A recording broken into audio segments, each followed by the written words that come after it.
We all know what it's like to be in a triggered moment with food. The moment feels like the earth is about to open up and swallow you. You may feel like you're simply on autopilot, checked out, or even shut down completely. What doesn't help in that moment is to try to control yourself, beat yourself up, or try to work on changing what is. In this video, I'm going to talk to you about what you can do in the moment to start making progress in the big picture of things. My name is Lori Montry. I'm a trauma-informed eating psychology coach, which means I help you understand why you know what you want to be doing, but just can't seem to stick with it. I use the latest science in behavior change, thought redirection, nervous system regulation, all through a trauma-informed lens. And this revolutionary approach has been the missing piece for a lot of people to be able to overcome emotional eating. So thank you for spending time with me here in this video.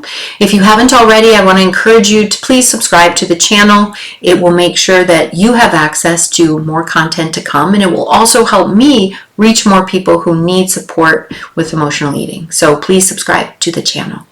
So in this video, as I said, we're talking about what to do and what not to do in a triggered moment with food. So just to be clear, a triggered moment is just a moment when you find yourself thinking about food when you aren't hungry, or you're eating food in order to numb, cope, or avoid what's going on in life, either in your external world or your internal world.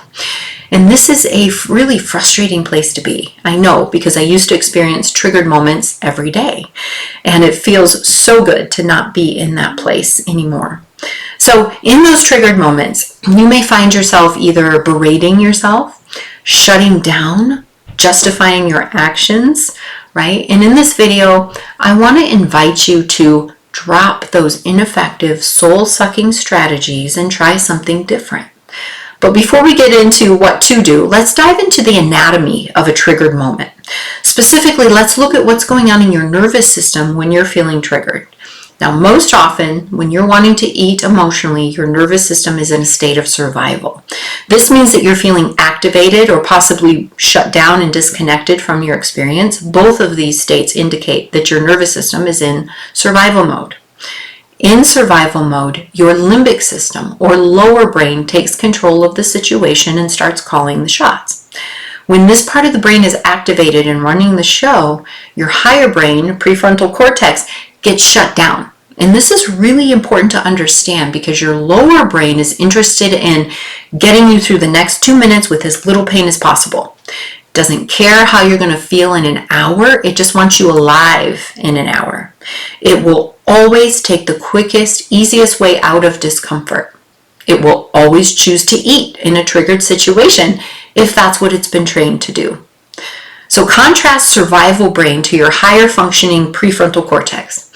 Higher brain has access to your problem-solving capabilities. It has access to your concern for the future.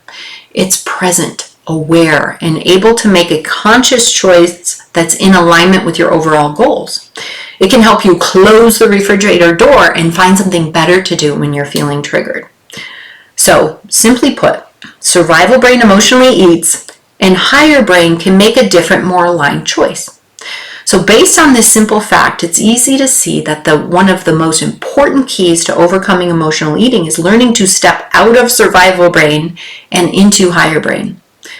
The million-dollar question then becomes, how do I do that? You may be thinking when survival brain is activated, it feels like it's impossible to calm down.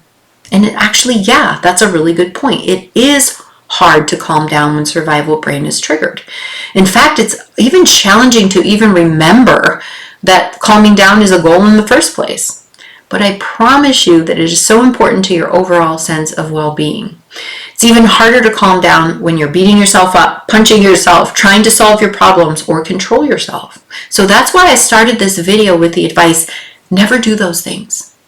Instead, put all of your focus and attention on your nervous system and what it needs to return to that calm, safe, alive state of being. Working with your nervous system should always be your main goal in the moment. Calming survival brain gives you back access to your more resourced, capable, calm, present, higher brain that can help you find a better way to meet your needs in the moment. Now, I realize this is easier said than done. That's why my Freedom from Emotional Eating course has several modules dedicated to the nervous system and how to work with it. But you can start applying this information today. The next time you're feeling triggered with food, don't try to control. Don't try to figure anything out. Don't badmouth yourself. Simply tune into what's going on in your body. What are you feeling? Maybe it's a knot in your belly or some tension in your shoulders. Take a few moments to gently support that area of the body with your hands, with pillows, and see what happens. And if you'd like to understand more about how the state of your nervous system affects your behavior with food, you can download my free ebook, Eat, Heal, Love, A Nervous System Approach to Food and Body Freedom. The link is below in the video notes. So thank you for spending time with me. I invite you to reach out with any questions or comments, and remember that overcoming emotional eating, is possible with the right knowledge, tools, and support.